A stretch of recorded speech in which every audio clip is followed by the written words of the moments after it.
Alors, je vais maintenant vous parler d'un sujet complètement différent, puisque je me propose de vous parler de la question de l'affectio societatis dans les entreprises familiales. Donc, pour ceux d'entre vous qui ont suivi la saga, on a parlé dans les dernières semaines de la question de l'entrepreneuriat et de sa succession, en se posant la question de une succession dynastique ou une succession monastique. Donc une succession dynastique, on va se reposer sur sa famille pour prendre les rênes à la suite. Et ben évidemment, ça a des conséquences, ça oblige à faire des choix et à se, et à se préparer à ça. Donc, dans le cadre de de la succession dynastique, eh bien, je voulais vous parler de ce sujet qui en fait est le sujet de réussir à souder la famille derrière l'entreprise. Alors, j'ai une petite citation d'Antoine Maillot, qui était au sein de l'association familiale Mullier, l'AFM, qui était le responsable de l'Affectio Societatis. Et en fait, il expliquait que c'était un service à temps plein. C'était 7 à 8 collaborateurs en permanence qui n'étaient là que pour ça. Alors, c'est à relativiser avec le fait que la famille Mullier a réuni euh, un groupe que vous connaissez, dont vous avez entendu parler, tout ce qui est Auchan. Mais vous devez peut-être savoir que il y a des tas d'autres choses autour de Auchan qui appartiennent tous à la famille Mullier. Euh, vous connaissez Decathlon, vous connaissez Leroy Merlin, Flunch, Kiabi et tous les autres et Boulanger, et Cultura, etc., c'est dans la galaxie Mullier. Et ils ont monté, dès 1955, une association qui regroupe maintenant les 70 membres de la famille et qui possède cette association et les structures qui la dirigent possède à peu près un peu plus de 25 milliards de valorisation. Et ils ont monté cette association pour que la société reste familiale et pour qu'elle, du coup, reste l'affaire d'une famille et pas d'un homme à chaque fois. Puisqu'en fait, la tentation, c'est de dire à chaque génération, il va y avoir l'aîné des enfants qui va récupérer et puis on espère qu'il sera bon. Là, les Mulliers, ils ont décidé de faire autrement. D'abord parce que c'était des familles de nombreux enfants, hein. Euh, Gérard Mullier avait, je crois, une dizaine de frères et sœurs, ils étaient déjà des industriels avant Auchan. Ils avaient notamment une marque comme Fildar. Ils avaient une activité importante dans le textile du nord de la France. Et donc, ils ont lancé cette association en disant, voilà, on va faire un truc, on va utiliser une règle du tout dans tout. C'est-à-dire que l'ensemble des membres de l'association sont partie prenante dans l'ensemble des activités que font les autres membres, les autres associés. Donc, quand vous lancez une boîte et que vous êtes un membre, l'association va vous aider, mais vous ne ferez rien sans elle, vous faites tout avec elle. On est ensemble. Donc, le rôle de cette association, c'est d'organiser la gouvernance. Ah oui, il faut que la direction de ces entreprises soit fluide et permanente. Donc, qui va composer les conseils d'administration, qui va donner une direction de marche à l'ensemble, c'est le rôle de l'AFM. Le deuxième rôle, c'est de maintenir la chaîne de contrôle. À chaque fois que vous avez une génération suivante qui arrive aux commandes, et ben à chaque fois, c'est une occasion de disperser le capital un peu plus.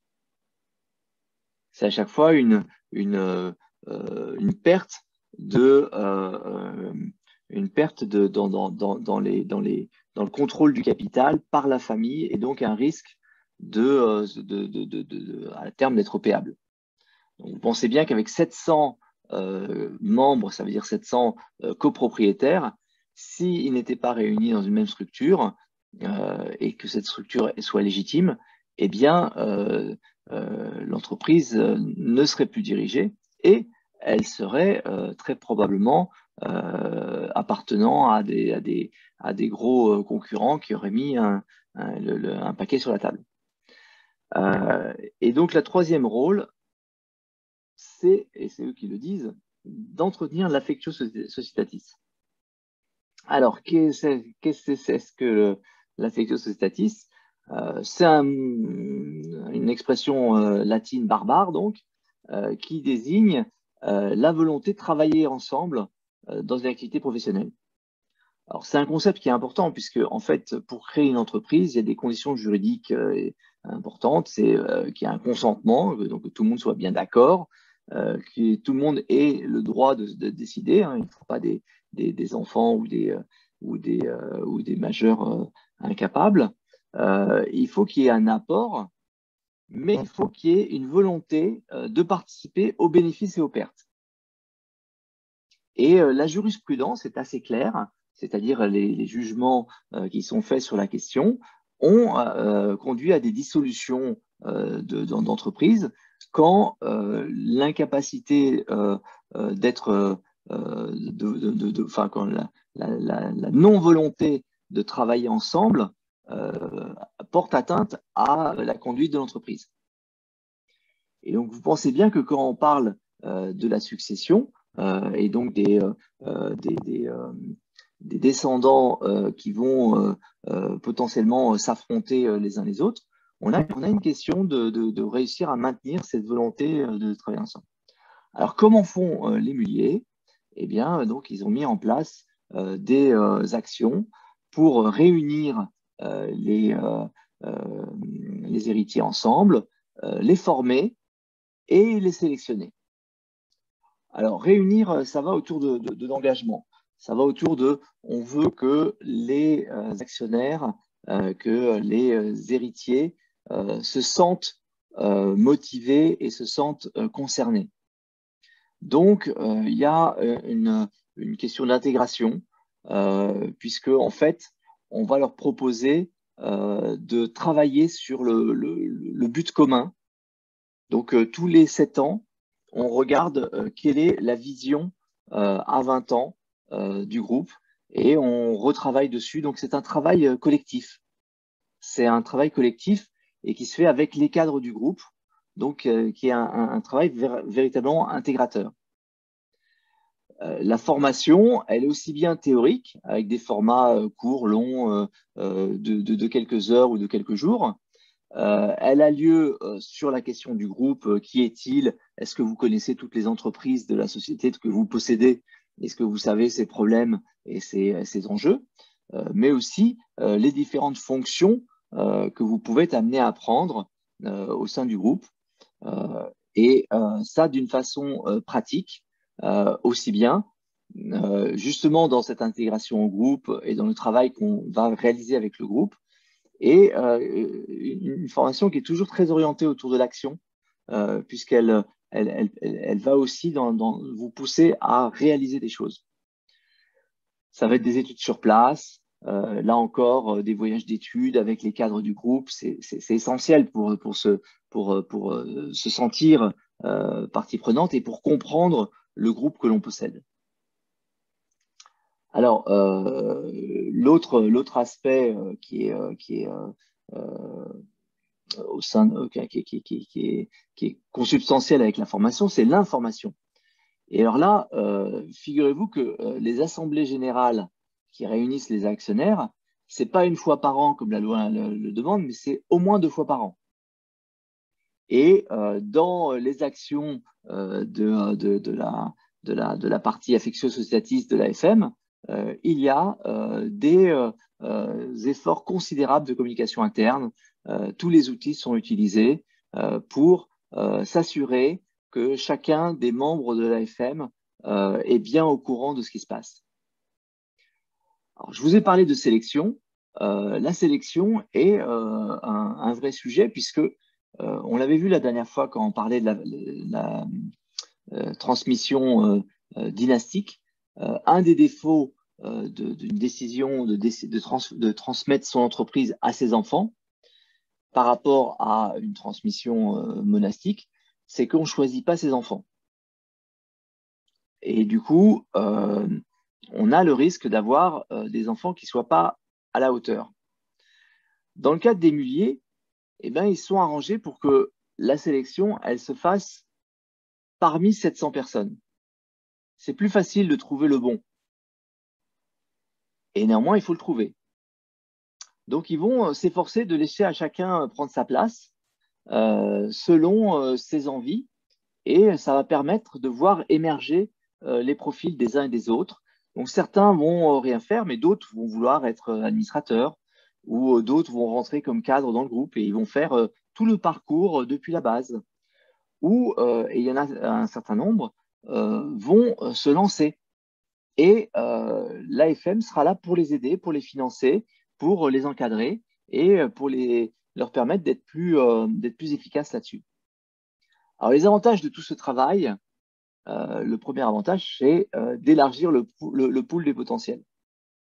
C'est effectivement, il y a réellement 700 personnes qui sont des héritiers et qui ont potentiellement la capacité à faire quelque chose. Donc, maintenir un travail, produire un travail pour réunir tous ces héritiers et leur montrer qu'ils sont partie prenante de l'entreprise et qu'ils peuvent aider, permet en fait d'avoir accès aux plus brillants d'entre eux et de les préparer à ce travail. Ça permet aussi de les sélectionner. Et grâce à ce travail, on arrive à savoir qui est vraiment pleinement concerné, qui est pleinement motivé, qui a les capacités, qui réussit dans ses différentes tâches d'administration, d'administrateur, de créateur, de développeur, etc. Et donc, ça donne plus de possibilités à l'entreprise familiale pour trouver ses successeurs. Je vous dis ça, mais ce n'est pas un vain mot, hein. C'est-à-dire que le successeur de Gérard Mullier n'était pas un de ses enfants. C'était un cousin un peu éloigné. Hein, son prénom m'échappe, mais il était le fils il est le fils d'un cousin en fait de Gérard. Et ça permet de contribuer à l'éducation des actionnaires. C'est-à-dire que ça permet à l'ensemble de ceux qui sont supposés décider sur le futur de la boîte d'avoir une compréhension plus fine de l'entreprise et de ses besoins, et donc de ce fait d'améliorer la décision qui va être prise année après année. Alors, le résultat de tout ça, eh ben, c'est que vous avez face à vous un énorme groupe familial qui est constamment en expansion, hein, puisque le groupe Mullier, il grossit chaque année et ce n'est pas en faisant des acquisitions, c'est en développant en interne des nouvelles activités. Et avec une stabilité managériale qui est incroyable. C'est-à-dire que chacun des dirigeants reste une quinzaine d'années avec l'ensemble des actionnaires qui en sont ravis. Et donc, le vrai résultat, le voilà. C'est l'ensemble de ces entreprises dans lesquelles le groupe fonctionne et qui ont été, pour certains, lancés par un cousin, pour d'autres, lancés par un enfant, etc. Et qui ont fait un travail de synergie avec l'ensemble des groupes. Alors, certains sont des acquisitions, hein. 3 Suisses, typiquement, bah, c'était une boîte qui allait mal et il fallait qu'on fasse quelque chose parce que c'était des voisins. Mais c'est assez marginal quand vous regardez bien dans l'ensemble de ce qui a été lancé par le groupe. En conclusion, eh bien, si vous ne vous occupez pas de vos enfants, ils s'occuperont de votre société plus tard.